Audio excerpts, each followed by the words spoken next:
I wanted to end by asking you excuse me, to tell a story you had told me during the break about what happened last Christmas Eve. I had a I had a medical complaint in Bermuda. I had a bellyache, and the Bermudian doctors, it was just before Christmas, decided that I'd be better treated in New York. So the plane came and whisked me up to New York, and I arrived at 6 a.m., and my New York doctor was there. And he's a professor of medicine at Cornell, so he had head of department. They couldn't figure out what was wrong with me. It wasn't appendicitis. It wasn't my gallbladder. What was wrong with me? So they kept me for observation, I'm sorry. Go ahead. and it was New Year's Eve. It was Christmas Eve. So I'm in a bed, and I'm in somewhat in pain, but I've been morphined. I kept saying, I need some more of that. I'm in serious pain. But anyhow, so I was alone at 6 o'clock in the evening on Christmas Eve. And they gave me a little bit to eat, not much, but the nurses came in and they knew who I was. And they came and said, Mr. Rankin, there's a whole evening on your programs. The Family Channel is running 6 of your movies tonight and into the morning hours. That's a very strange time. The kids you're not going to see anything that late. Anyhow, they programmed them all night long, and they're pictures that I made. And as you make films, you forget a little bit about them. And I thought, I really don't want to see these. I'm not feeling that well and so forth. But as I began to look at them, it was like a flashback on my life. I really didn't think so much about the pictures as what was I doing at that time in my life. Was I here? Was I in Tokyo? Was I in New York, Los Angeles, London? And who was I involved with at that time? Who were my co-workers and who were my social friends and so forth? And it was a revelation to me. In any event, it was like living my life again in that one evening in the hospital. Anyhow, the next day I was discharged. There was nothing wrong with me. But there's a legacy for you that you're a Christmas Eve marathon every year, right? Yeah, it does that. The Family Channel has, starting in December, they run everything we ever made. So, Well, and I wanted to ask you also, you have a book in your lap. It's about the Enchanted World of Rankin Bass yeah. by Rick Goldschmidt. Yes. When was that published and how did that come about? This was published about 5 years ago, and Rick Goldschmidt had called me on the phone several times, and I get a lot of phone calls about this and that and so forth, and usually I don't respond favorably, but Rick was so persistent, and I said to him, "All right, why don't you just tell me what you want to do?" And he did, and he sent me some material, and I was impressed by what he had collected. So I said, "Oh, I'll come see you. Where are you?"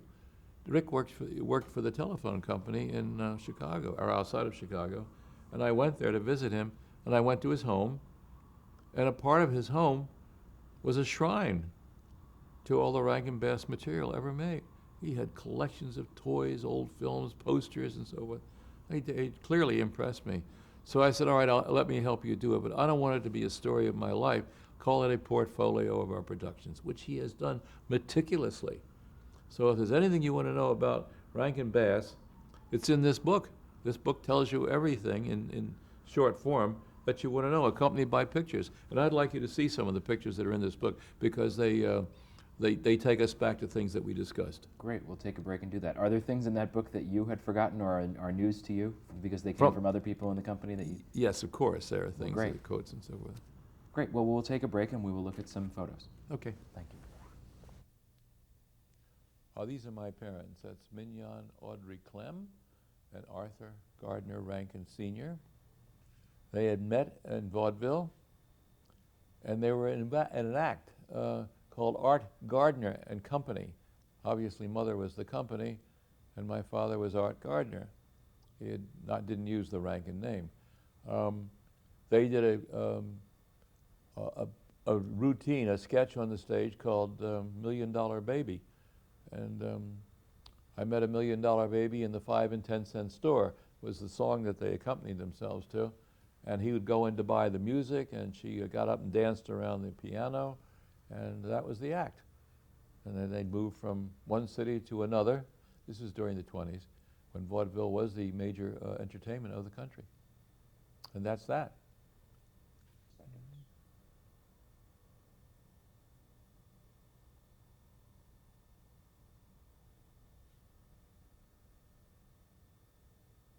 Can you close up on them? Mm-hmm. That's what I'm doing.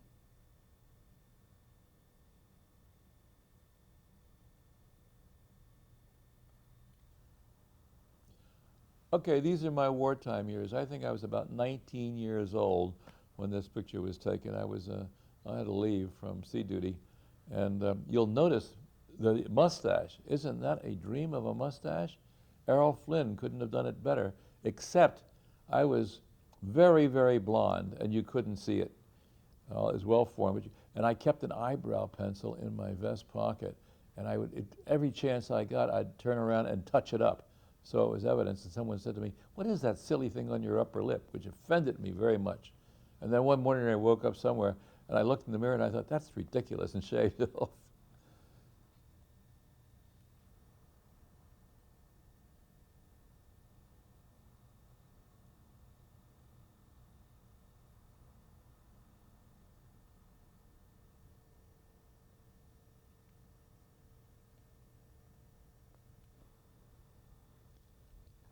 We were in the control room in Toronto, recording the voices of Rudolph the Red-Nosed Reindeer.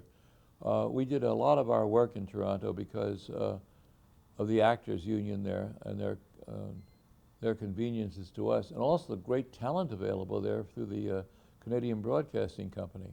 Anyhow, that's me cueing the actors with a pencil in my hand, and that's Jules Bass standing in back of me, observing and helping me direct the soundtrack.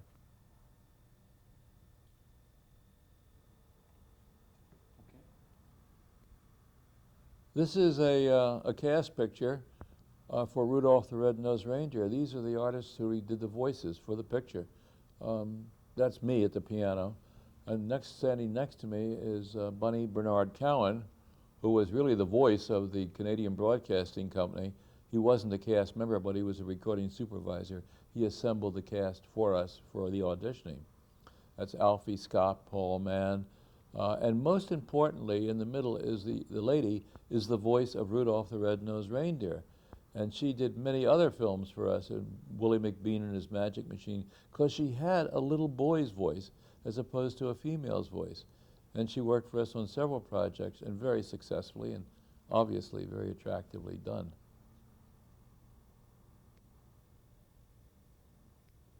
What is her name? Oh, excuse me, her name is Billy Mae Richards.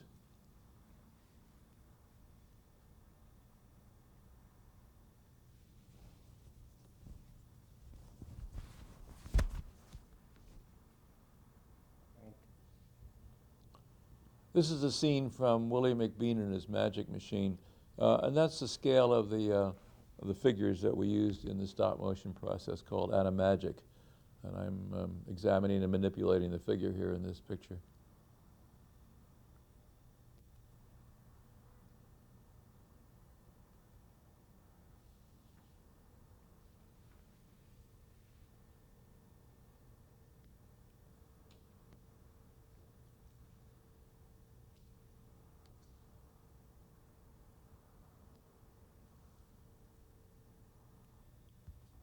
This is a picture of Masaki Izuka's wedding in Japan about 16 years ago. And I was a surprise guest. He didn't expect me to be there, but I was advised of the date and the place and so forth, and I attended the wedding, which was a Shinto ceremony. And they had never had a foreigner at a wedding ceremony itself. Not the reception, but the wedding. So it was the first time for me, a very exciting event. And I was happy to see him married.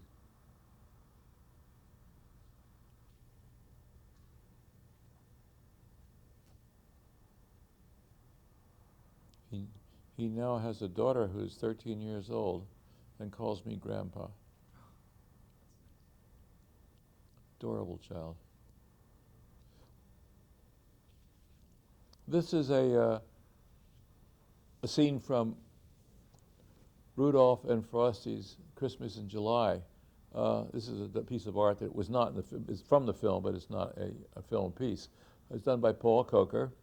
And I have the original animagic figures from that picture in exactly this pose. And they're kept in an air-conditioned room in my home in Bermuda, and I take them out and put them on the piano every Christmas day. Rudolph's nose lights up, the batteries are in the sleigh, and the little wire that activates it comes out through the harness. It's a very attractive piece, and it's a thing I treasure. Maybe a quick shot of real.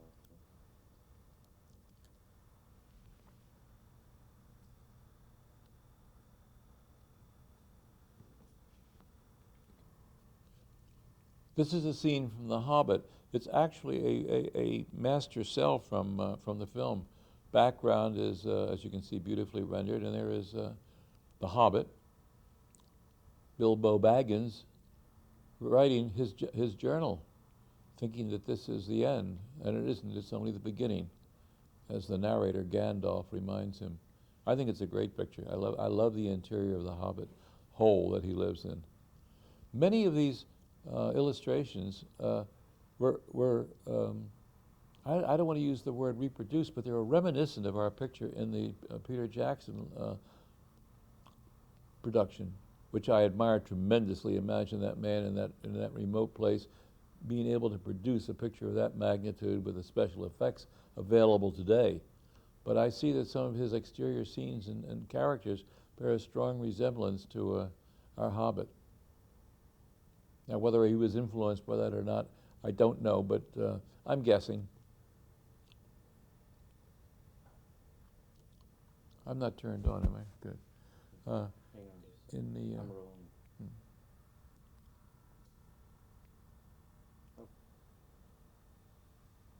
I'm on the set of the Edgar Bergen show, and I'm manipulating one of the figures to act. That's Charlie McCarthy, a very famous star of his day. And the rest of the cast of the Edgar Bergen show is Mortimer Snerd and Effie. And they're in a scene from that picture that was to be the Edgar Bergen show. Unfortunately, that didn't happen because Edgar passed away shortly after this picture was taken, and the show never made it.